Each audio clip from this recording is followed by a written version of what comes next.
Coronavirus deaths in nursing homes and long-term care facilities have now topped 50,000. Our next guest is demanding answers from local leaders, sending a letter to 5 Democratic governors, calling for them to explain why they ignored protocols and forced COVID-19 patients into nursing homes. Joining us now is Louisiana Congressman and House Minority Whip Steve Scalise. Good morning to you. Good morning, Ainsley. Good to be with you. Good morning. Good to have you here. You've exposed a lot of this. You said the tragedy was avoidable. What's the latest today?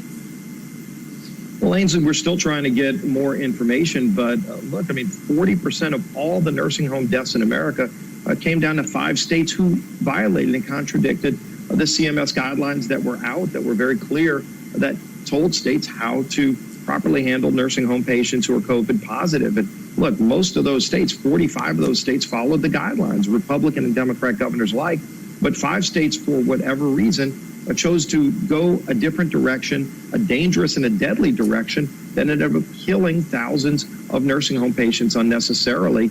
We've been calling for answers. You know, why did they give those orders? Why did they go against the safety guidelines that were issued from CMS?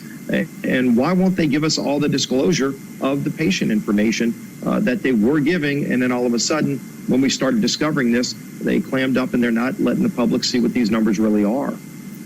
What is their excuse? What's the reason, though? 5 states, at least, when we were told that the elderly were most at risk, people with underlying health conditions. Yeah, we knew this back in March. CMS was issuing guidelines saying, look, if you're a nursing home, let's say you send a patient to the hospital and they get tested positive, you can't bring them back into the hospital unless you have an ability to isolate them and properly take care of them. And look, 80% of the nursing homes in America got this right. 45 of the states in this country got this right. But 5 states decided they're going to do their own thing, and they forced the nursing homes to take back the patients. In fact, in New York, look, the governor issued an order.